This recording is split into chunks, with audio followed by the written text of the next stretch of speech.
الرحيم ما ننسخ من آية أو ننسها نأتي بخير منها أو مثلها ألم تعلم أن الله على كل شيء قدير ألم تعلم أن الله له ملك السماوات والأرض وما لكم من دون الله من ولي ولا نصير صدق اللہ العظیم۔ ان آیات مبارکہ کا ترجمہ اگرچہ ہم کر چکے ہیں، لیکن اس کا جو اصل مفہوم ہے اور اس کا پس منظر ہے اس کو سمجھنا ضروری ہے۔ آپ کو معلوم ہے کہ اللہ کا دین آدم سے لے کر این دم تک ایک ہی ہے۔ نوح کا دین، موسیٰ کا دین، عیسیٰ کا دین، محمد کا دین صلی اللہ علیہ وسلم علیہ الصلوۃ والسلام، دین ایک ہی ہے۔ شریعتوں میں فرق رہا ہے، اور یہ فرق جو رہا ہے اس کا اصل سبب یہ ہے کہ نوع انسانی مختلف اعتبارات سے ارتقاء کی مراحل طے کر رہی تھی۔ ذہنی پختگی، شعور کی پختگی، پھر سوشل ایولیوشن، تمدنی ارتقاء، یہ مسلسل جاری تھا۔ لہذا اس ارتقاء کے جس مرحلے میں رسول آئے اسی کی مناسبت سے ان کو تعلیمات دے دی گئیں۔ ان میں وہ حصے بھی تھے کہ جو ایٹرنل ہیں، جو ہمیشہ رہیں گے، اور ایسے بھی تھے کہ جو اس زمانے کی مناسبت سے تھے۔ اب جب اگلا رسول آئے گا تو ظاہر بات ہے کہ ان میں سے کچھ چیزوں میں تغیر و تبدل ہو جائے گا، کچھ چیزیں نئی آ جائیں گی، کچھ پرانی ساقط ہو جائیں گی۔ یہ پرانی چیزوں کا ساقط ہونا یہ کہلاتا ہے ناسخ ہونا، ناسخ و منسوخ کا مسئلہ، کہ وہ حکم منسوخ ہو گیا اور اس کی جگہ پر کوئی اور حکم آ گیا ہے۔ یا تو اللہ تعالیٰ تعین کے ساتھ منسوخ فرماتے ہیں، یا یہ کہ اس شے کو سرے سے لوگوں کے ذہنوں سے زائل کر دیتے ہیں۔ اعتراض یہ کر رہے تھے یہودی کہ اگر تو یہ دین وہی ہے جو موسیٰ کا تھا تو ظاہر بات ہے کہ پھر شریعت پوری وہی ہونی چاہیے۔ اس کے اعتراض کا جواب ہے جو یہاں دیا جا رہا ہے، اور یہی مسئلہ پھر قرآن میں بھی ہے۔ قرآن کی بھی تدریج کے ساتھ شریعت کی تکمیل ہوئی ہے۔ جیسا کہ میں نے پہلے عرض کیا تھا، شریعت کا بلو پرنٹ آپ کو سورہ بقرہ میں مل جائے گا آگے چل کر، لیکن شریعت کی تکمیل ہوئی ہے سورہ مائدہ میں۔ یہ جو تقریباً 5-6 سال کا وقفہ ہے، اس میں کچھ احکام شروع میں دیے گئے، پھر ان میں رد و بدل کر کے، اور پھر آخر میں الیوم اکملت لکم دینکم واتممت علیکم نعمتی ورضیت لکم الاسلام دینا۔ تو یہ ناسخ و منسوخ کا مسئلہ صرف سابقہ شریعتوں اور شریعت محمدی میں نہیں ہے صلی اللہ علیہ وسلم، بلکہ خود شریعت محمدی میں بھی زمانی اعتبار سے ارتقاء ہوا ہے۔ کہ پہلے شراب کے بارے میں حکم دیا گیا کہ اس کی مضرت زیادہ ہے، گناہ کا پہلو زیادہ ہے، کچھ فائدے بھی ہیں، بس۔ اس کے بعد آیا اگر شراب کے نشے میں ہو تو نماز مت پڑھو، نماز کے قریب مت جاؤ۔ سورہ مائدہ میں آخری حکم آ گیا، حل انتم منتہون، اب باز آتے ہو کہ نہیں آتے، حرام کر دیا گیا۔ تو یہ تدریجاً ہوا ہے۔ تو ناسخ و منسوخ قرآن میں بھی ہے، اور ناسخ و منسوخ قرآن اور تورات کے مابین بھی ہے۔ تو ہم نہیں منسوخ کرتے کوئی آیت یا بھلوا دیتے ہیں اس کو، نہ آتے بخیر منہا، ہم اس سے بھی بہتر لے آتے ہیں، او مثلہا، یا اس جیسی ہی۔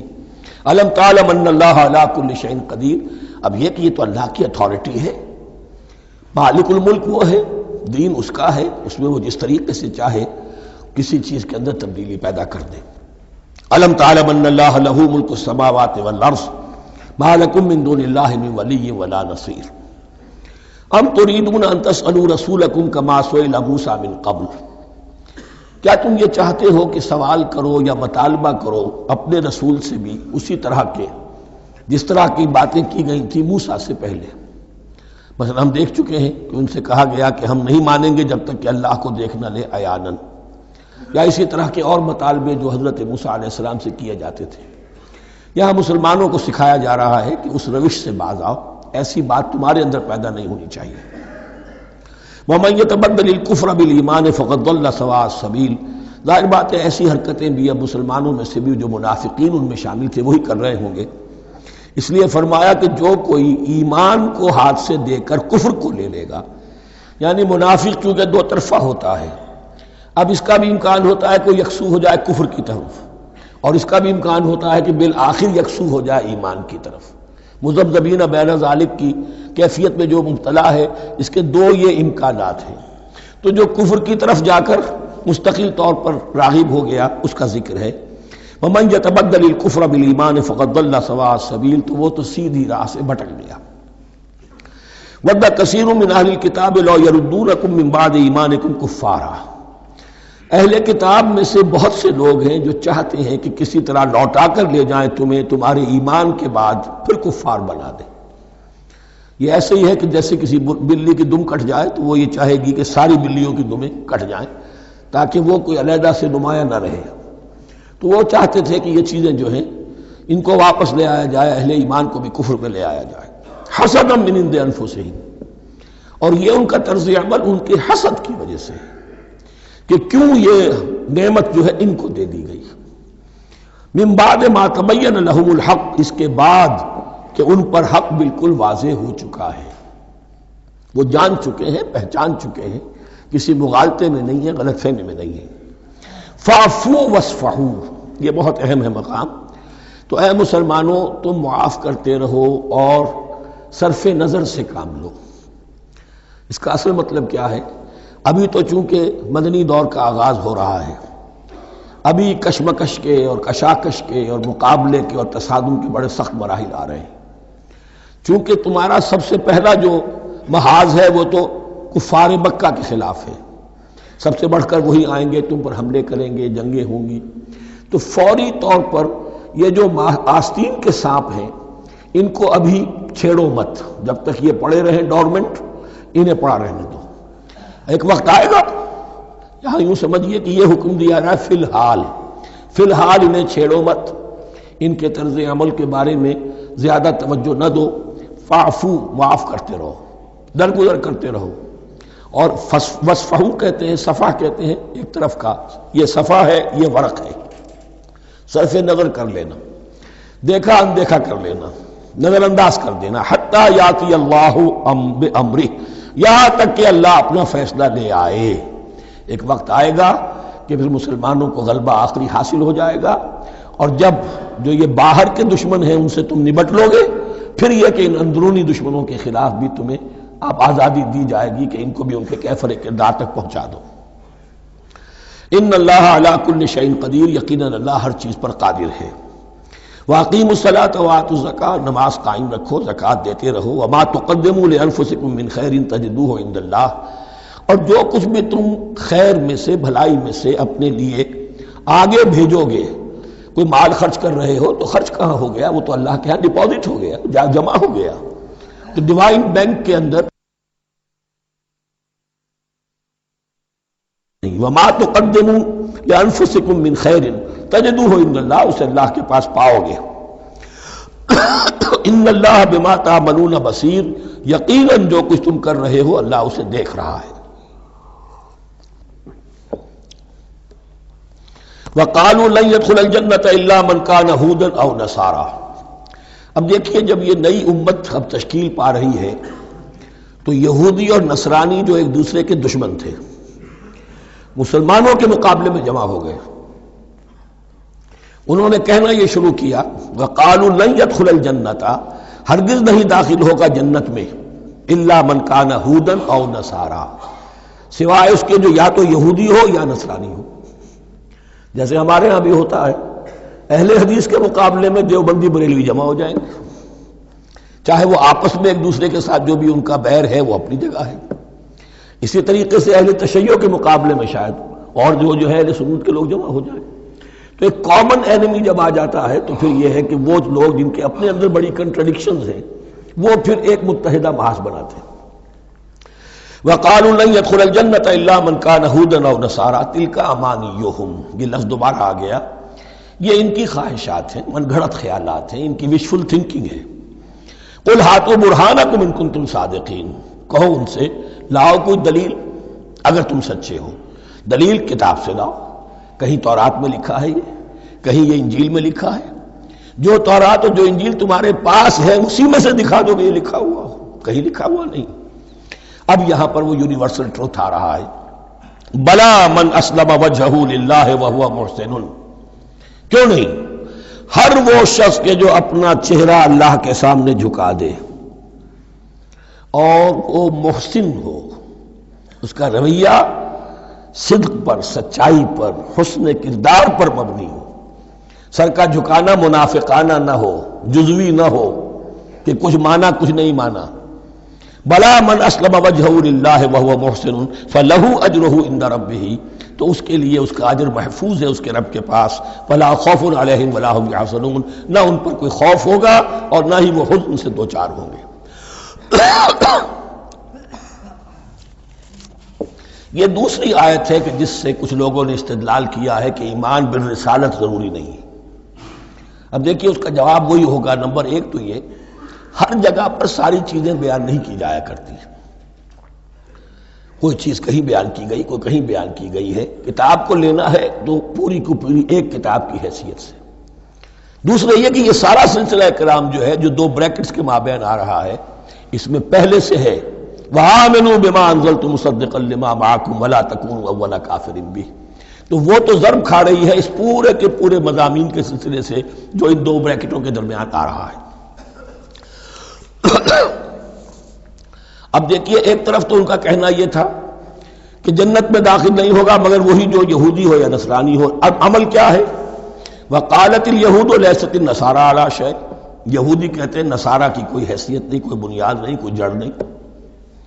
وَقَالَتِ النَّصَارَىٰ لَيْسَتِ الْيَهُودُ عَلَىٰ شَيْءٍ، اور نصارہ کہتے ہیں کہ یہود کی کوئی بنیاد نہیں، بے بنیاد لوگ ہیں، کوئی حقیقت ان کی حقانیت ہے ہی نہیں۔ وَهُمْ يَتْلُونَ الْكِتَابَ، اور مزہ یہ ہے کہ دونوں ایک کتاب پڑھ رہے ہیں۔ اولڈ ٹیسٹمنٹ تو مشترک ہے یہودیوں میں اور عیسائیوں میں، یہ بہت اہم نکتہ ہے۔ اور جدید عیسائیت میں جو ایک بہت بڑی طاقت ابھر رہی ہے امریکہ میں، وہ ہے کہ جو یہ عیسائیت کو جیوڈائز کر رہی ہے، کیونکہ رومن کیتھولک مذہب جو تھا اس نے تو چونکہ گویا کہ سارا رشتہ توڑ لیا تھا بائبل سے، سارا اختیار پوپ کے ہاتھ میں آ گیا تھا، لیکن پروٹیسٹنٹس نے پھر بائبل کو قبول کیا۔ اب اس کی منطقی انتہا یہ کہ اولڈ ٹیسٹمنٹ کے اوپر بھی اب ان کی توجہ ہو رہی ہے کہ آخر یہ بھی تو ہم مانتے ہیں کہ ہماری کتاب ہے اور اس میں جو کچھ لکھا ہے اس کو نظر انداز کیسے کر سکتے ہیں۔ تو حال ہی میں ہم نے جو ایک سیمینار کیا تھا امریکہ میں، جس میں ایک یہودی عالم بھی آئے تھے، ایک عیسائی بھی آئے تھے، اور مسلمانوں کی طرف سے بھی ہمارے ایک ساتھی بلال کوشل نے بات کی تھی، تو وہاں ایک یہودی عالم نے کہا کہ اس وقت اسرائیل کو سب سے بڑی سپورٹ جو مل رہی ہے وہ ان عیسائیوں سے مل رہی ہے امریکہ میں سے، کہ جو اس وقت ایونجلسٹ کہلاتے ہیں وہاں پر، اور جو ایک بڑا فرقہ بن کر ابھر رہے ہیں۔ بہرحال یہ ان کا طرز عمل ہے۔ وَهُمْ يَتْلُونَ الْكِتَابَ، اور وہ دونوں کے دونوں کتاب کے پڑھنے والے ہیں۔ كَذَلِكَ قَالَ الَّذِينَ لَا يَعْلَمُونَ مِثْلَ قَوْلِهِمْ، اسی طرح کہا تھا ان لوگوں نے کہ جو کچھ بھی نہیں جانتے انہی کی سی بات کہی تھی، یعنی یہ اشارہ ہے مشرکین مکہ کی طرف۔ فَاللَّهُ يَحْكُمُ بَيْنَهُمْ يَوْمَ الْقِيَامَةِ فِيمَا كَانُوا فِيهِ يَخْتَلِفُونَ، تو اللہ تعالیٰ فیصلہ کر دے گا ان کے مابین قیامت کے دن ان تمام باتوں کا جن میں کہ یہ اختلاف کر رہے تھے۔ وَمَنْ أَظْلَمُ مِمَّنْ مَنَعَ مَسَاجِدَ اللَّهِ أَنْ يُذْكَرَ فِيهَا اسْمُهُ وَسَعَىٰ فِي خَرَابِهَا۔ اب دیکھیے یہاں جو بقیہ یہ آیات آ رہی ہیں، اگرچہ خطاب تو ہے وہ بریکٹس کے مابین، خطاب میں بنی اسرائیل، لیکن اب یہاں کچھ ریفرنسز اہل مکہ کی طرف شروع ہو گئے ہیں، اور اس کے بعد سے حضرت ابراہیم کا تذکرہ آئے گا، پھر تحویل قبلہ کا ذکر آئے گا۔ تحویل قبلہ میں ظاہر بات ہے کہ وہ قبلہ جو ہے وہ مشرکین مکہ کے قبضے میں تھا اس وقت، اس حوالے سے ریلیونٹ کچھ مضامین جو ہیں اس کی تمہید باندھی جا رہی ہے۔ یہ ساری تمہید ہے جو آگے آنے والا مضمون ہے تحویل قبلہ، جو علامت تھی اس بات کی کہ اب وہ سابقہ امت مسلمہ معزول کر دی گئی اور نئی امت محمد صلی اللہ علیہ وسلم اس مقام پر نصب کر دی گئی، انسٹال کر دی گئی۔ اس کے حوالے سے جو مسئلے اٹھیں گے، اسی لیے قال الذین لا یعلمون مثل قولہم، میں نے عرض کیا کہ یہ مشرکین مکہ کی طرف اشارہ ہے۔ وَمَنْ أَظْلَمُ مِمَّنْ مَنَعَ مَسَاجِدَ اللَّهِ يُذْكَرَ فِيهَا اسْمُهُ، اس سے بڑھ کر ظالم کون ہوگا جو اللہ تعالیٰ کی مسجدوں سے لوگوں کو روکے کہ وہ اس میں اس کا نام لے سکے۔ چونکہ مشرکین مکہ نے مسلمانوں کو محروم کر دیا تھا حرم سے، اب وہاں جانے کی ان کو اجازت نہیں تھی۔ سن 6 میں حضور گئے بھی ہیں، تب بھی یہ کہ صلح حدیبیہ ہو گئی، واپس آنا پڑا، عمرہ کرنے کی اجازت نہیں ملی۔ سن 7 میں پھر ہوا ہے۔ تو یہ 7 برس بہت شاہ گزرے ہیں محمد الرسول اللہ صلی اللہ علیہ وسلم اور اہل ایمان پر. اب یہاں ذکر ہو رہا ہے ان کا قریش کا. وَمَنْ أَظْلَمُ مِمَّنْ مَنَعَ مَسَاجِدَ اللَّهِ أَنْ يُذْكَرَ فِيهَا اسْمُهُ وَسَعَىٰ فِي خَرَابِهَا، اور وہ اس کی تخریب میں لگے ہوئے ہیں. یہ خراب تخریب سے جسی سے بنا ہے. یہ تخریب 2 طرح کی ہوتی ہے. ایک ظاہری تخریب ہوتی ہے، کسی مسجد کو گرا دینا، اور ایک ظاہری نہیں باطنی معنوی ہوتی ہے. وہ جو تخریب ہے وہ یہ ہے کہ توحید کی بجائے اسے شرک کا اڈا بنا دیا ہے. وہ تو دنیا کے بت قدوں میں پہلا وہ گھر خدا کا، ہم اس کے پاسباں ہیں، وہ پاسباں ہمارا. 360 بت رکھ دیے گئے اس گھر میں لا کر جو ابراہیم نے تعبیر کیا تھا توحید خالص کے لیے. وَسَعَىٰ فِي خَرَابِهَا، یہ لفظ ذرا نوٹ کر لیجئے. یہ ایک حدیث میں بھی آیا ہے، بڑی دلدوز حدیث ہے، اور میں چاہتا ہوں کہ آپ اسے ذہن میں رکھیں. حضور نے فرمایا یوشک ان یاتی علی الناس زمان، اندیشہ ہے کہ لوگوں پر یعنی میری امت پر ایک زمانہ ایسا بھی آ جائے گا. اب گنتے جائیے. لا یبقى من الاسلام الا اسمہ، اسلام میں سے اس کے نام کے سوا کچھ نہیں بچے گا.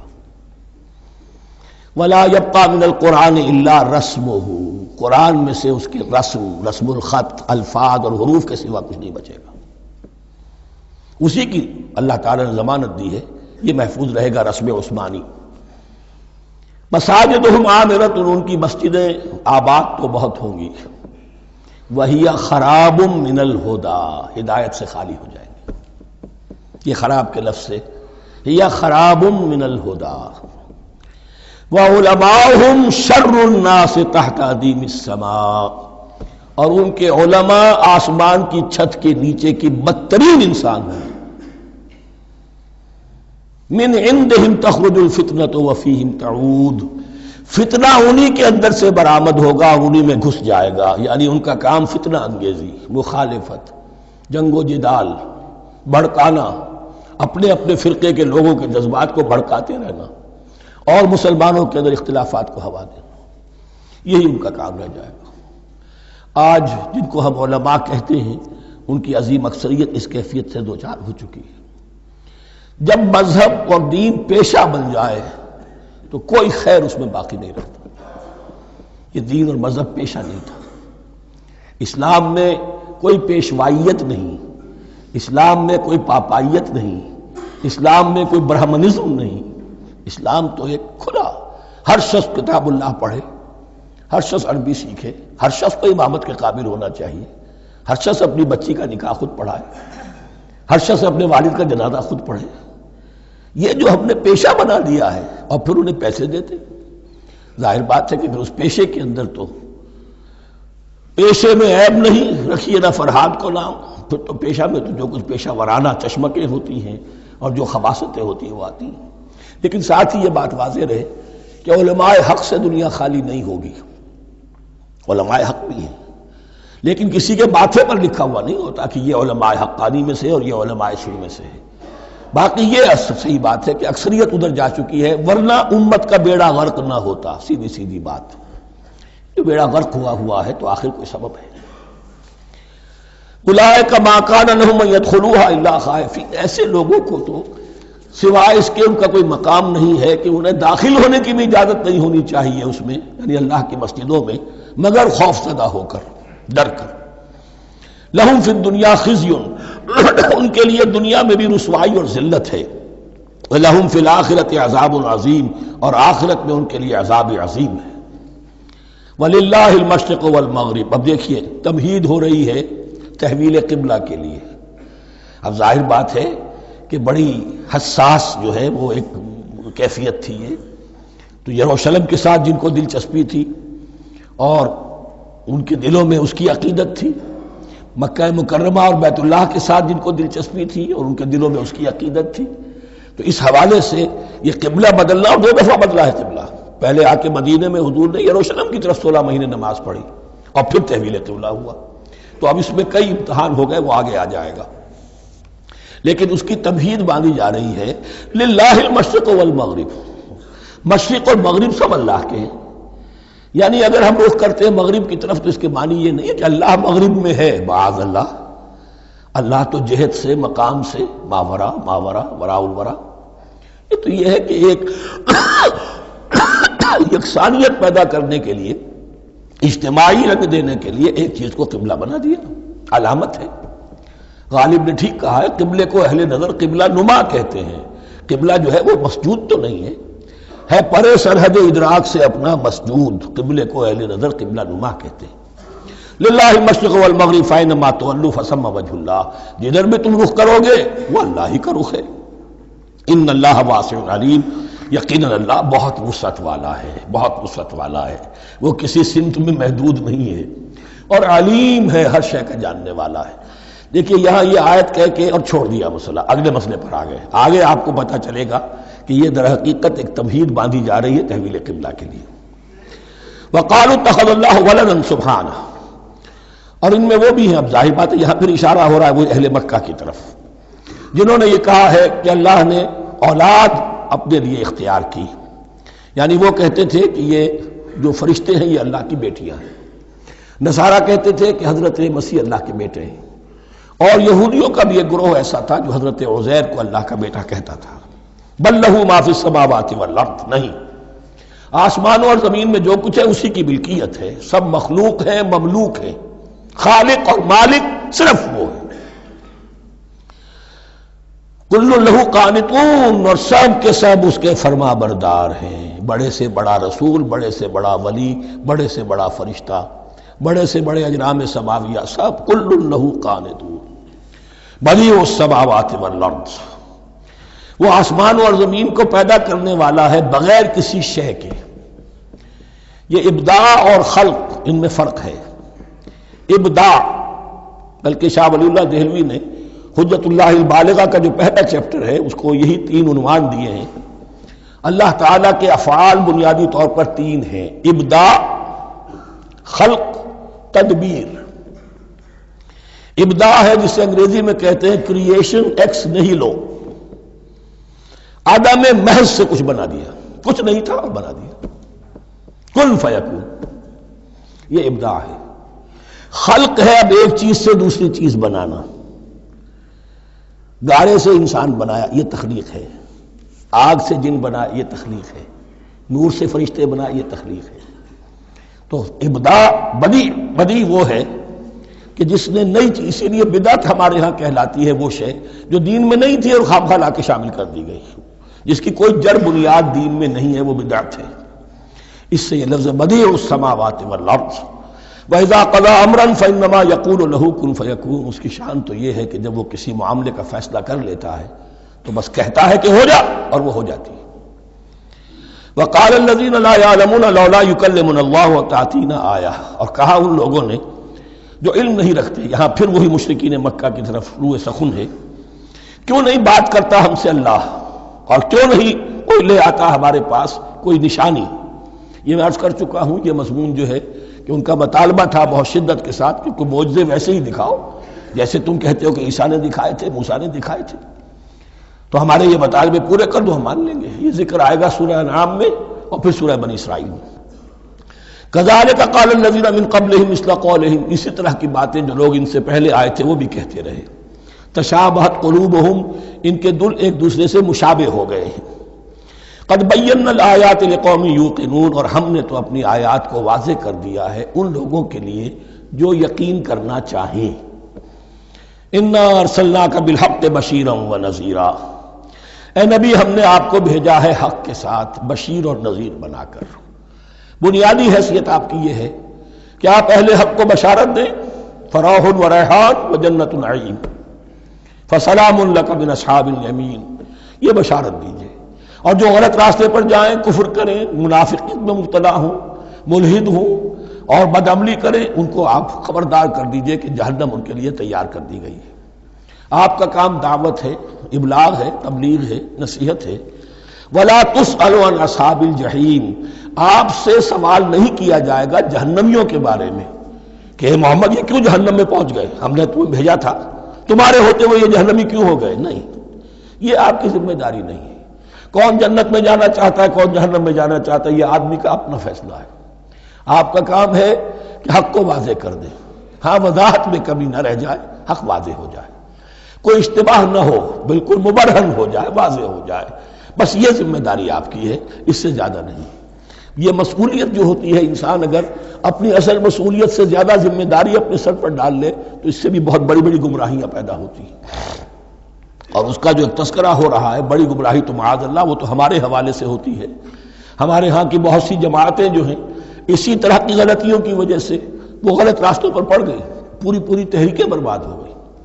لیکن یہاں بھی حضور کا معاملہ کیا ہو رہا تھا کہ حضور چاہتے تھے کہ کسی طرح یہ علماء یہود ایمان لے آئے۔ بہرحال حضور کے دل میں رغبت، آخر مکے میں آپ تھے تو دعائیں مانگتے تھے، اے اللہ عمرو بن ہشام اور عمر بن خطاب میں سے کسی ایک کو تو میری جھولی میں ڈال دے۔ تو اسی طرح کی دعا آپ نے کی ہوگی۔ فرمایا وَلَن تَرْضَىٰ عَنكَ الْيَهُودُ وَلَا النَّصَارَىٰ حَتَّىٰ تَتَّبِعَ مِلَّتَهُمْ۔ اے نبی کسی مغالطے میں نہ رہیے، ہرگز راضی نہیں ہوں گے آپ سے نہ یہ یہودی اور نہ نصرانی جب تک کہ آپ پیروی نہ کریں ان کی ملت کی۔ لہذا امید منقطع کر لیجیے، اس لیے کہ زیادہ امید ہو تو مایوسی ہو جاتی ہے۔ اقبال نے بہت خوب کہا ہے بندہ مومن کے بارے میں، جس کی امیدیں قلیل جس کے مقاصد جلیل۔ مقصد اونچا لیکن امید قلیل رکھیے، اللہ چاہے گا تو ہو جائے گا، نہیں چاہے گا تو میرا کام تو اپنی حد تک اپنا فرض ادا کر دینا ہے۔ اس سے زیادہ کی جو ہے خواہش اپنے دل میں پالیں گے، کسی اجلت پسندی میں گرفتار ہو جائیں گے، کہیں دائیں بائیں ہک اور کرک کے ذریعے سے کہیں پہنچنے کی کوشش کریں گے اور اپنے آپ کو بھی برباد کر دیں گے۔ لن ترضى عنك اليهود ولا النصارى حتى تتبع ملتهم قل ان هدى الله هو الهدى، کہہ دیجئے دیکھو ہدایت تو ہے اللہ کی ہدایت۔ وَلَئِنِ اتَّبَعْتَ أَهْوَاءَهُمْ، اور اے نبی آپ بھی کان کھول کر سن لیں، اگر آپ نے ان کی خواہشات کی پیروی کی، یہاں ہم جوڑ دیں گے الفاظ بالفرض بفرض محال، اگر آپ نے ان کی خواہشات کی پیروی کی کچھ چلو لے دو کر معاملہ کر لو، کچھ ان کی بات مانو، کچھ اپنی بات منوا لو۔ یہ مکے میں بھی قریش کی طرف سے بھی آیا تھا کہ کچھ اپنی بات منوا لیجئے، کچھ ہماری بات کمپرومائز کیجئے۔ اب ظاہر بات ہے کہ یہاں اب یہود کے ساتھ یہی معاملہ ہے۔ وَلَئِنِ اتَّبَعْتَ أَهْوَاءَهُمْ بَعْدَ الَّذِي جَاءَكَ مِنَ الْعِلْمِ مَا لَكَ مِنَ اللَّهِ مِنْ وَلِيٍّ وَلَا نَصِيرٍ، اور اگر بفرض محال آپ نے پیروی کی ان کی خواہشات کی، اس کے بعد کہ آپ کے پاس علم آ چکا تو نہیں ہوگا کوئی بھی اللہ کے مقابلے میں آپ کے لیے کوئی مددگار یا حمایتی۔ معاذ اللہ معاذ اللہ، حق کی تلوار بڑی ننگی ہے، اور یہاں اللہ کا عدل یہ فرد سے فرد تک بدلتا نہیں ہے، نہ امت سے امت کی طرف بدلے گا، قوم اور کسی اور قوم سے ایک معاملہ کسی دوسری قوم سے کوئی اور معاملہ نہیں۔ اللہ کے اصول ہیں، اللہ کے قوانین ہیں، اس کی فطرت ہے، فطرت اللہ التی فطر الناس علیہا، پھر یہ کہ اس کی سنت ہے، لن تجد لسنت اللہ تحویلا ولن تجد لسنت اللہ تبدیلا۔ الذین آتیناہم الکتاب یتلونہ حق تلاوتہ، وہ لوگ کہ جنہیں ہم کتاب دیتے ہیں وہ اس کی تلاوت کرتے ہیں جیسا کہ اس کی تلاوت کا حق ہے۔ اس پر میں نے اپنے کتابچے میں بحث کی ہے، تلاوت کا اصل حق کیا ہے۔ مسلمانوں پر قرآن مجید کے حقوق نامی کتابچہ، اب یہاں پہ تفصیل سے بیان کرنے کا وقت نہیں ہے، لیکن ایک بات جان لیجیے کہ تلاوت کا لفظ جو قرآن کے لیے قرآن نے اختیار کیا یہ بڑا ذو معنیین ہے۔ تلا یتلو ہم اسے بھی کہتے ہیں پڑھنا، اور تلا یتلو کسی کے پیچھے پیچھے چلنے کو کہتے ہیں۔ والشمس وضحاها والقمر اذا تلاها، سورج کے بعد پیچھے آتا ہے چاند۔ تو یتلو کے معنی کیا ہے؟ when you are reading the book you are following the text۔ بعض لوگوں کو دیکھا ہوگا انگلی ان کی چلتی ہے ساتھ ساتھ، وہ بیچارے جو زیادہ ماہر نہیں ہیں تو تاکہ نگاہ ادھر سے ادھر نہ ہو جائے، ایک سطح سے دوسری سطح پر نہ پہنچ جائے، انگلی بھی ساتھ ساتھ پھیرتے تو فالوئنگ دی ٹیکسٹ۔ لیکن اس تلاوت کا اصل حق کیا ہوگا؟ جب آپ اس کتاب کو فالو کریں، اسے اپنا امام بنائیں، اس کے پیچھے چلیں، اس کا اتباع کریں، اس کی پیروی کریں، جس کی کہ دعا ہم کرتے ہیں وَاجْعَلْهُ لَنَا إِمَامًا وَنُورًا وَهُدًى وَرَحْمَةً، تو اللہ تو بنائے گا ہمارا امام اس کو اسی وقت جب کہ ہم فیصلہ کر لیں کہ ہم اس کتاب کے پیچھے چلیں گے۔ الذین آتیناہم الکتاب یتلونہ حق تلاوتہ اولئک یؤمنون بہ، جو اللہ کی کتاب کی تلاوت کا حق ادا کریں اور اس کی پیروی بھی کریں، وہی ہیں جو اس پر ایمان رکھتے ہیں۔ جو نہ تلاوت کا حق رکھتے ہوں ادا کریں، نہ پیروی کریں، وہ دعویٰ کریں کہ ہمارا ایمان ہے تورات پر اور کتاب پر، تو یہ دعویٰ جو ہے جھوٹا دعویٰ ہے۔ میں وہ حدیث آپ کو سنا چکا ہوں، ما آمن بالقرآن من استحل محارمہ، جس شخص نے قرآن کی کسی حرام کردہ شے کو اپنے لیے حلال کر لیا، اس کا قرآن پر کوئی ایمان نہیں۔ وَمَن يَكْفُرْ بِهِ فَأُولَٰئِكَ هُمُ الْخَاسِرُونَ، اور جو اس کا کفر کرے گا تو وہی لوگ ہیں خسارے میں رہنے والے۔ اب وہ بریکٹ بند ہو رہی ہے، وہ آیت کے جو چھٹے رکوع کے شروع میں آئی تھی دوبارہ آ گئی جوں کی توں، یا بنی اسرائیل اذکروا نعمتی التی انعمت علیکم وانی فضلتکم علی العالمین۔ یہ ترتیب ذہن میں رکھیے۔ اور دوسری آیت بھی جو کہ توں، صرف یہ ہے کہ ترتیب تھوڑی سی بدلی ہے۔ بریکٹ یوں بناتے ہو تو اس کی چونچ ادھر ہوتی ہے تو اس کی چونچ ادھر ہوتی ہے، تو اسی طریقے سے ذہن میں رکھیے کہ دوسری آیت کی ترتیب تھوڑی سی بدل دی، درمیانی، اور وہ بھی درمیان میں چونچ والا معاملہ جو ہوتا ہے۔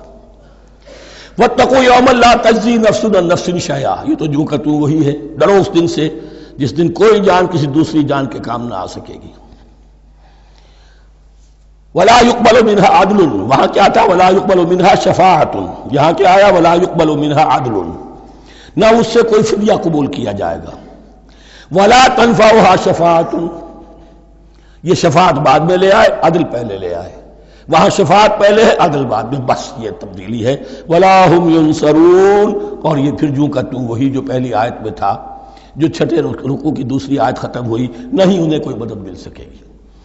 یہ جو حصہ تھا جو تقریباً 10 رکوعوں پر مشتمل تھا، سورہ بقرہ کے 18 رکوع کہ جن میں روح سخن ہے سابقہ امت مسلمہ کی طرف، 4 رکوع بڑے عموم کے حامل تھے، لیکن بین السطور وہاں بھی اشارے موجود تھے، روح سخن جو تھا وہ بنی اسرائیل کی طرف۔ 10 رکوعوں میں صراحت کے ساتھ ساری گفتگو انہی سے ہے، الا یہ کہ ایک جگہ مسلمانوں سے خطاب کر لیا، کچھ آخر میں اہل مکہ کا تذکرہ بھی ہو گیا۔ اب اس کے بعد ذکر شروع ہو رہا ہے حضرت ابراہیم علیہ السلام کا۔ وہ بات سمجھ لیجئے کہ کیا وجہ ہے اس کی۔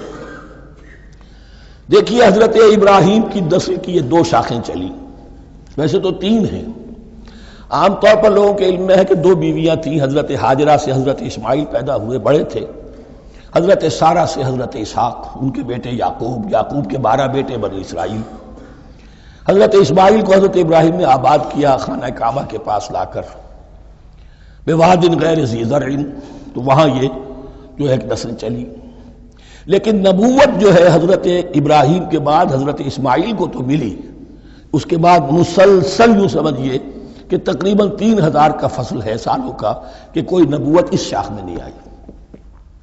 نبوت کا سلسلہ چلا دوسری شاخ میں، حضرت یعقوب، حضرت اسحاق، حضرت یعقوب، حضرت یوسف، چلتے جائیے، اور پھر حضرت موسیٰ اور عیسیٰ سے شروع ہو کر حضرت موسیٰ اور ہارون سے شروع ہو کر حضرت عیسیٰ اور یحییٰ تک 1400 برس مسلسل۔ اگرچہ تیسری شاخ بھی تھی، بنو قطورہ کہلاتے ہیں، تیسری اہلیہ آپ کی تھی قطورہ، بنی قطورہ میں سے ان کی اولاد بڑی کثیر تھی، ان میں سے ایک مدین تھے، مدین یا مدیان، ان میں حضرت شعیب کی بعثت ہوئی تھی۔ حضرت شعیب بھی حضرت ابراہیم کی نسل میں سے ہیں لیکن بنی مدیان میں سے۔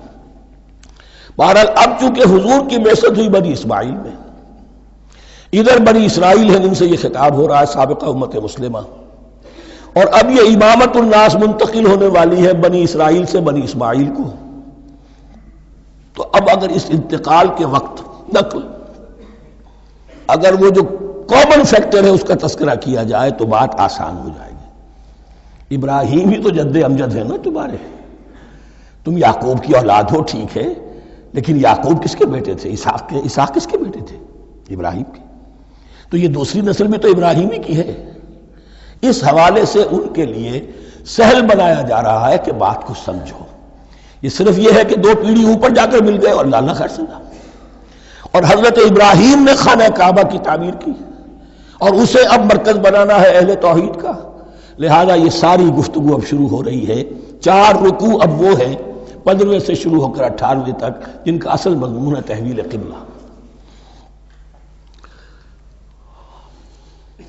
وَإِذِ ابْتَلَىٰ إِبْرَاهِيمَ رَبُّهُ بِكَلِمَاتٍ فَأَتَمَّهُنَّ، اور ذرا یاد کرو جب ابراہیم کو آزمایا اس کے رب نے بہت سی باتوں میں۔ میرا ایک کتابچہ ہے حضرت ابراہیم کی شخصیت پر، حج اور عید الاضحیٰ اور ان کی اصل روح، اور اس میں ایک تحریر ہے، ایک تقریر ہے۔ جو تحریر ہے وہ مجھے بہت پسند ہے کہ کیسے کیسے امتحان آئے ہیں حضرت ابراہیم علیہ السلام پر۔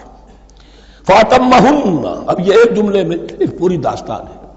اس نے ان سب کو پورا کیا، سب میں پاس ہو گیا، ہر امتحان سے کامیابی کے ساتھ with flying colors ہر امتحان سے نکلے۔ قال انی جاعلک للناس اماما، تب ہم نے کہا اے ابراہیم اب میں تمہیں نوع انسانی کا امام بنانے والا ہوں۔ قال ومن ذریتی، انہوں نے کہا اور میری نسل کے بارے میں بھی یہ وعدہ ہے کہ نہیں؟ قال لا ینال عہد الظالمین، فرمایا میرا یہ عہد ظالموں سے متعلق نہیں ہوگا۔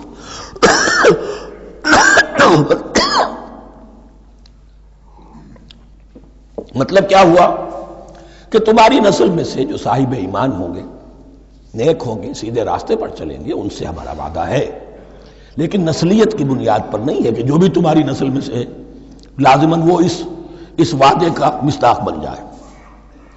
وَإِذْ جَعَلْنَا الْبَيْتَ مَثَابَةً لِلنَّاسِ وَأَمْنًا، اور یاد کرو جب کہ ہم نے گھر کو، اپنے گھر کو، بیت اللہ کو قرار دے دیا لوگوں کے لیے زیارت کی جگہ، لوٹ کر آؤ، حج کرو، مَثَابَةً لِلنَّاسِ وَأَمْنًا، اور اسے امن کا گھر قرار دے دیا۔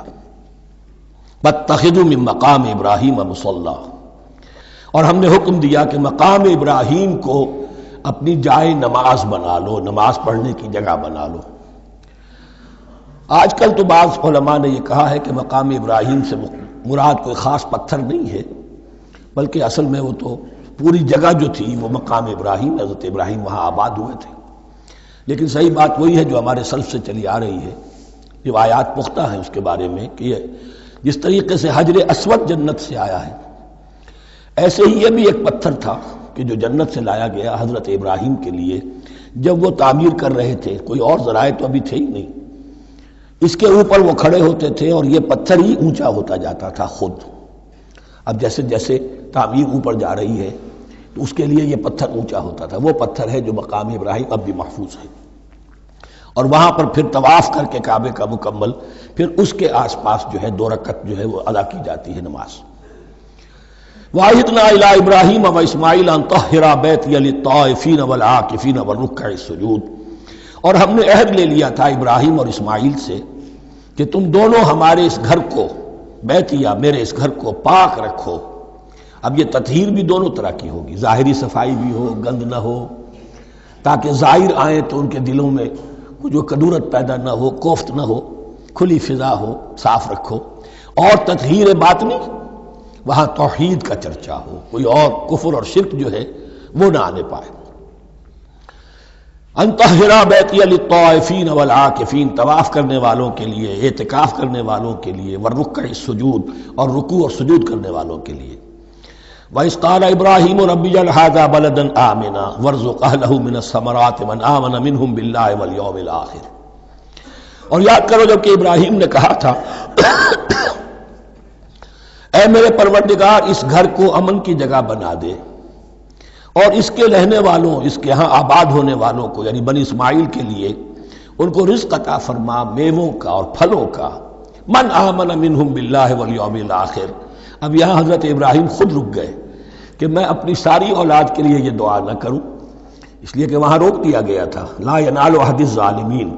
تو جو بھی ان میں سے ایمان اور عمل صالح والے ہوں اور یوم آخر پر ایمان رکھتے ہوں، اجعل هذا البلد آمنا وارزق اهله من الثمرات من آمن منهم بالله واليوم الآخر۔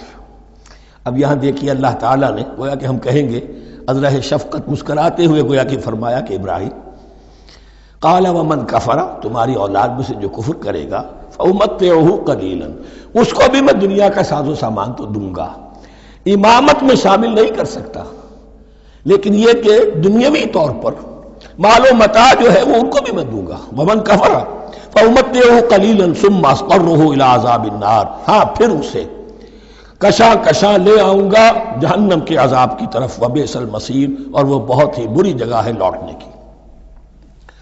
وَإِذْ يَرْفَعُ إِبْرَاهِيمُ الْقَوَاعِدَ مِنَ الْبَيْتِ وَإِسْمَاعِيلُ، اور یاد کرو جب کہ ابراہیم اٹھا رہے تھے ہمارے گھر کی بنیادوں کو، اور اسماعیل، باپ بیٹا دونوں لگے ہوئے تھے. یہاں لفظ جو قواعد آیا ہے اس کو نوٹ کیجئے. قواعد قاعدے کی جمع ہے اور یہ بنیادوں کو کہا جاتا ہے. اور اس میں اشارہ ہے حضرت ابراہیم اصل معمار اور بانی نہیں ہے کعبے کے. کعبہ بنایا ہے حضرت آدم نے. ان اول بیت وضع للناس للذی بمکہ، پہلا گھر. اب کیسے ممکن تھا حضرت آدم علیہ السلام کے زمانے سے لے کر اور حضرت ابراہیم تک کم و بیش جو ہے 4000 برس ہے. عام اندازہ جو ہے تورات کا اگر آپ لگائیں تو کوئی مسجد نہیں بنی ہوگی کیا؟ یہ پہلا گھر ہے، پہلا وہ گھر خدا کا. تو اس کی بنیادیں رہ گئی تھیں، باقی وہ امتداد زمانہ سے، اور چونکہ یہ سیلاب کا راستہ تھا، سیلاب کی وجہ سے وہ سب جو ہے دیواریں بہہ گئی تھی، صرف بنیادیں تھیں. ان بنیادوں کو پھر وَإِذْ بَوَّأْنَا لِإِبْرَاهِيمَ مَكَانَ الْبَيْتِ، یہ سورہ حج میں جا کر مضمون تفصیل سے آئے گا. اب میں آئے گا کہتا ہوں، آ چکا ہے حقیقت کے اعتبار سے، اس لیے کہ یہ ساری مکی صورتیں ہیں جو نازل ہو چکی ہیں سورہ بقرہ سے بہت پہلے. تو جب وہ ان بنیادوں کو اٹھا رہے تھے تو دعائیں مانگ رہے تھے.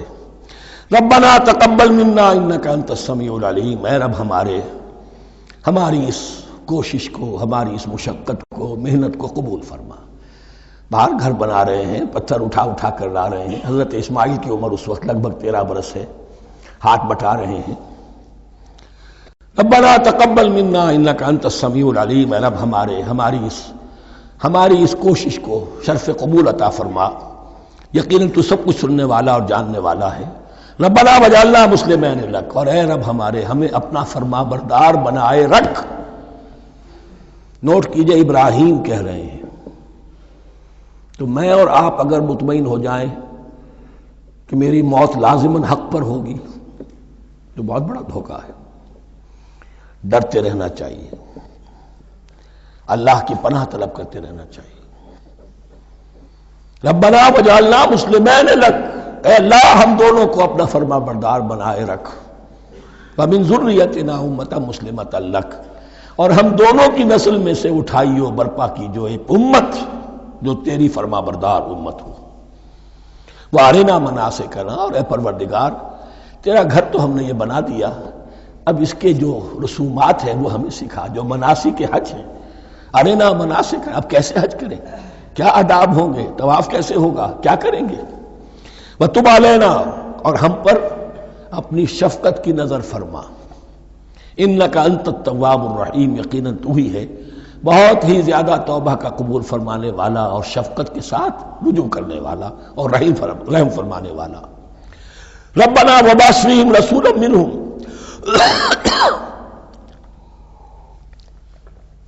اور اے ہمارے پروردگار ہماری اس نسل میں، اب چونکہ ہماری نسل مراد ہے بنی اسماعیل، بنی اسرائیل اسماعیل کی نسل میں سے تو نہیں ہے نا، یہاں دونوں کی نسل سے مراد ہے تو وہ بنی اسماعیل.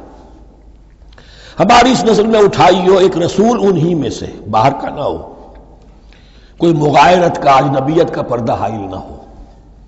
وہ کیا کرے، یتلو علیہم آیاتک، تیری آیات ان کو پڑھ کر سنائے.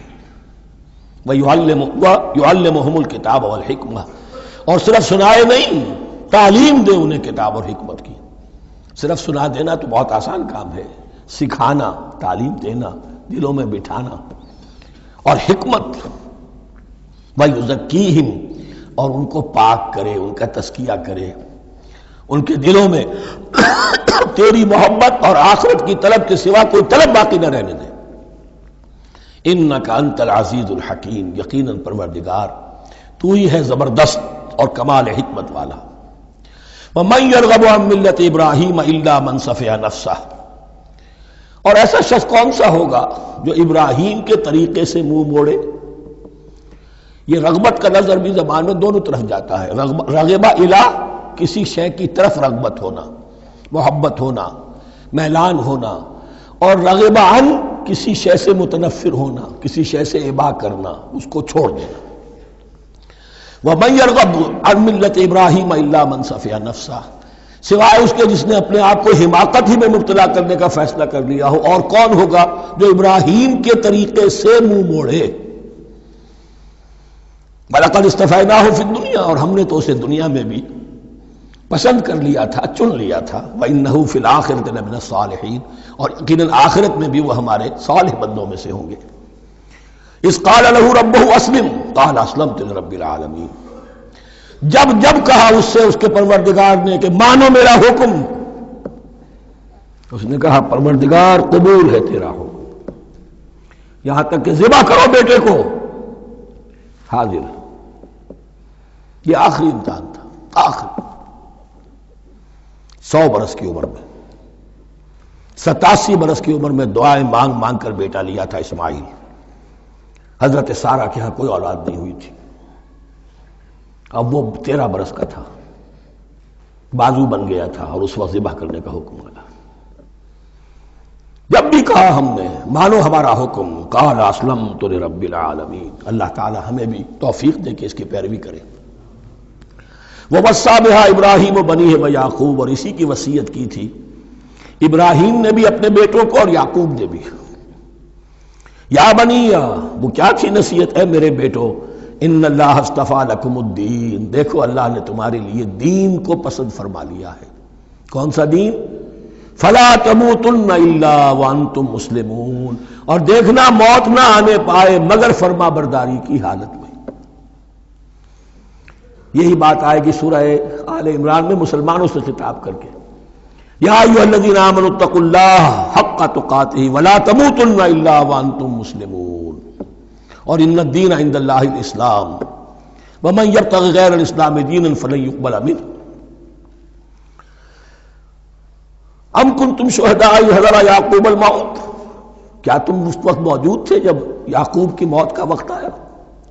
جب آدم کی یعقوب پر موت، یہ لفظی ترجمہ ہوگا، اذ حضر یعقوب الموت اذ قال لبنیہ ما تعبدون من بعدی، حضرت یعقوب نے اپنے سارے بیٹوں کو جمع کیا، 12 کے 12، اور مصر میں پہنچ چکے تھے یہ حضرت یوسف علیہ السلام کے ذریعے سے، جو سورہ یوسف میں ساری کہانی آئے گی، وہاں انتقال ہوا۔ تو انہوں نے اپنے بیٹوں کو جمع کیا، اذ قال لبنیہ ما تعبدون من بعدی، میرے بعد تم کس کی پوجا کرو گے، کس کی پرستش کرو گے؟ یہ بات نہیں تھی کہ انہیں معلوم نہیں تھا، لیکن یہ کہ ایک میثاق، قول و قرار اور پختہ کرنے کے لیے۔ قالوا نعبد الہک و الہ آبائک ابراہیم و اسماعیل و اسحاق، انہوں نے کہا کہ ہم پوجیں گے، بندگی کریں گے، پرستش کریں گے آپ کے معبود کی اور آپ کے آبا ابراہیم، اسماعیل اور اسحاق کے معبود کی، اور یہ کوئی مختلف معبود نہیں ہے، الہ واحدہ، وہ تو ایک ہی الہ ہے۔ وَنَحْنُ لَهُ مُسْلِمُونَ، ہم اس کے لیے اس کے سامنے سر جھکاتے ہیں، اسی کی فرما برداری کا اقرار کرتے ہیں۔ تِلْكَ أُمَّةٌ قَدْ خَلَتْ، یہ آیت 2 مرتبہ آئے گی اسی رکوع میں۔ یہ ایک گروہ تھا انسانوں کا جو گزر گیا، ابراہیم، اسماعیل، اسحاق، یعقوب، ان کی اولاد، قد خلت، وہ گزر گئے۔ لہا ما کسبت ولکم ما کسبتم، ان کے لیے تھا جو انہوں نے کمایا، اور تمہارے لیے ہوگا جو تم کماؤ گے۔ یعنی یہاں پدرم سلطان بود کا کوئی مقام نہیں ہے، ہر شخص کے لیے اپنا عمل، اپنا ایمان، اپنی کمائی۔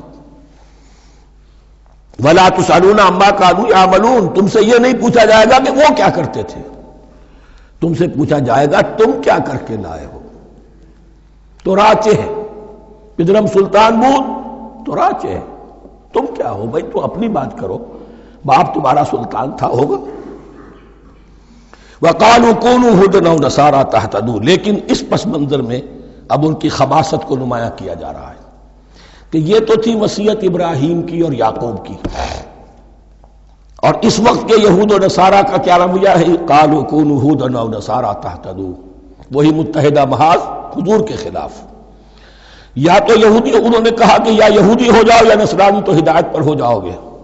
قل بل ملت ابراہیم حنیفہ، کہہ دیجئے نہیں، بل نتبع، ہم تو نتبع یہاں پر محذوف مانیے، بل نتبع ملت ابراہیم حنیفہ، نہیں ہم تو پیروی کریں گے ابراہیم کے طریقے کی بالکل یکسو ہو کر، وما کان من المشرکین، اور وہ مشرکوں میں سے نہیں تھے۔ قولوا آمنا باللہ، اب یہاں مسلمانوں کو حکم دیا جا رہا ہے، دیکھو تم ان کے جو کچھ وہ کہتے ہیں اس کے جواب میں تم یہ کہو، قولوا کہو آمنا باللہ، ہم ایمان رکھتے ہیں اللہ پر، وما انزل الینا، اور جو کچھ نازل کیا گیا ہماری جانب، وما انزل الی ابراہیم و اسماعیل و اسحاق و یعقوب، اور جو کچھ نازل کیا گیا ابراہیم اور اسماعیل اور اسحاق اور یعقوب کی طرف، والاسباط، اور ان کی اولاد کی طرف، وما اوتی موسیٰ و عیسیٰ، اور جو کچھ دیا گیا موسیٰ کو اور عیسیٰ کو، وما اوتی النبیون من ربہم، اور جو کچھ دیا گیا تمام نبیوں کو ان کے رب کی طرف سے، لا نفرق بین احد منہم، ہم ان میں سے کسی کے مابین تفریق نہیں کرتے، ہم سب کو مانتے ہیں۔ دیکھیے ایک ہے تفضیل، کسی کو ایک کو زیادہ افضل سمجھنا دوسرے سے، یہ اور بات ہے، وہ تو سورہ آل عمران میں آئے گا تلک الرسل فضلنا بعضهم علی بعض۔ تفریق یہ کہ ایک کو مانے ایک کو نہ مانے، ان رسولوں میں سے ایک کا انکار سب کا انکار ہے۔ لا نفرق بین احد منہم ونحن له مسلمون، اور ہم نے تو اسی کی فرما برداری کا قلادہ اپنی گردن میں ڈال دیا ہے۔ فَإِنْ آمَنُوا بِمِثْلِ مَا آمَنْتُمْ، پھر اے مسلمانوں اگر یہ بھی ایمان لائیں یہود اور نصارہ بالکل اسی طرح جیسے تم ایمان لائے ہو، نو کمپرومائز، ٹھیک ٹھیک وہی دین اختیار کریں، وہی راستہ جو کہ محمد کے ذریعے سے تمہیں دیا گیا صلی اللہ علیہ وسلم، فَإِنْ آمَنُوا بِمِثْلِ مَا آمَنْتُمْ بِهِ فَقَدْ اهْتَدَوْا، تب وہ ہدایت پر ہوں گے۔ وَإِنْ تَوَلَّوْا، اور اگر وہ پیٹھ موڑ لیں، فَإِنَّمَا هُمْ فِي شِقَاقٍ، تو اس کے معنی یہ ہیں کہ وہ زدم زدہ میں اور دشمنی کے اندر وہ مبتلا ہو چکے ہیں۔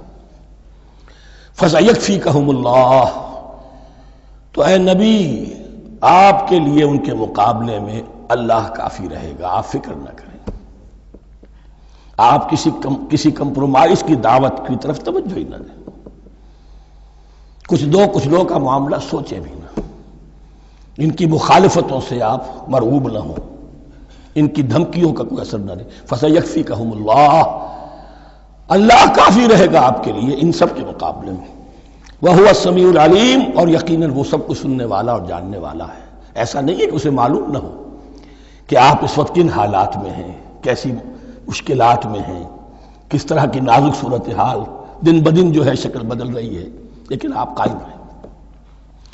یہ ہے جگہ جہاں پر خون پڑا ہوا ہے، اس نسخے میں جو حضرت عثمان تلاوت فرما رہے تھے، اور اس وقت باغیوں نے انہیں شہید کیا ہے۔ ان کی زوجہ محترمہ نائلہ، انہوں نے بچانا چاہا ہے تو ان کی انگلیاں کٹ گئیں، اور خون جو ہے وہ فَسَيَكْفِيكَهُمُ اللَّهُ، ان الفاظ پر وہ خون پڑا ہے، وہ دبا اب بھی موجود ہے۔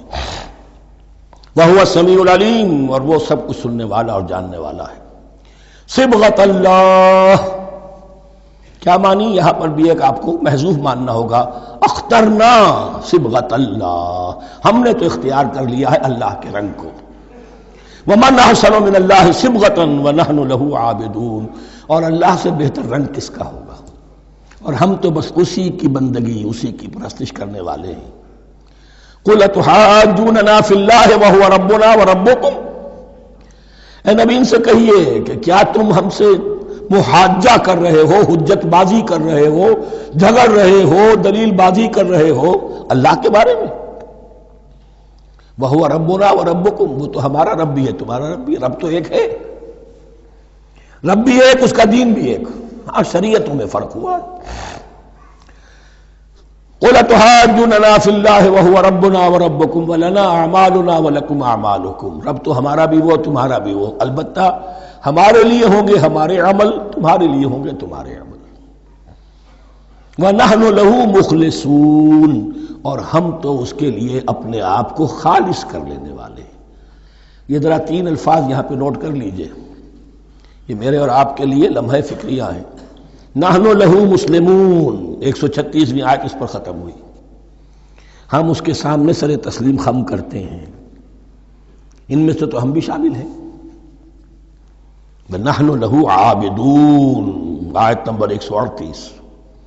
ہم اس کی بندگی کرنے والے ہیں، اسی کی بندگی کرنے والے ہیں۔ تو صرف اسلام نہیں، عبادت اور ٹوٹل عبادت، ٹوٹل بندگی، پوری زندگی میں اس کے ہر حکم کی پیروی اور اطاعت۔ اس سے آگے بات آئی وَنَحْنُ لَهُ مُخْلِصُونَ، یہ عبادت اخلاص کے ساتھ نہیں ہے تو منافقت ہے۔ اس عبادت سے کوئی دنیا کی منفعت پیش نظر نہ ہو، سوداگری نہیں، یہ عبادت خدا کی ہے۔ دنیا بنانا، دنیا کمانا، دین کو ذریعہ بنانا، اس سے بڑی اور اس سے گری ہوئی کوئی حرکت نہیں۔ اخلاص، حضور نے فرمایا من صلی یرائی فقط اشرکا ومن صام یرائی فقط اشرکا ومن تصدق یرائی فقط اشرکا، جس نے نماز پڑھی دکھاوے کے لیے اس نے شرک کیا، جس نے روزہ رکھا دکھاوے کے لیے اس نے شرک کیا، اور جس نے صدقہ خیرات دیا دکھاوے کے لیے اس نے شرک کیا۔ وَنَحْنُ لَهُ مُخْلِصُونَ، نَحْنُ لَهُ مُسْلِمُونَ، نَحْنُ لَهُ عَابِدُونَ، نَحْنُ لَهُ مُخْلِصُونَ۔ اللهم ربنا اجعلنا منهم، اللهم ربنا اجعلنا منهم۔ ام تقولون ان ابراہیم واسماعیل واسحاق ویعقوب والاسباط كانوا هودا او نصارا، کیا تمہارا کہنا یہ ہے کہ ابراہیم اور اسماعیل اور اسحاق اور یعقوب اور ان کی اولاد یہودی تھے یا نصرانی تھے؟ تم جو کہتے ہو کہ یا یہودی ہو جاؤ یا نصرانی تب ہدایت پاؤ گے، تو ابراہیم یہودی تھے یا نصرانی؟ اور اسحاق اور یعقوب اور یوسف اور موسیٰ اور عیسیٰ یہ کون تھے؟ یہی بات آج مسلمانوں کو سوچنی چاہیے۔ محمد الرسول اللہ اور ان کے اصحاب دیوبندی تھے یا بریلوی تھے یا اہل حدیث تھے یا شیعہ تھے یا سنی تھے؟ ان تقسیموں سے اوپر ہونے کی ضرورت ہے۔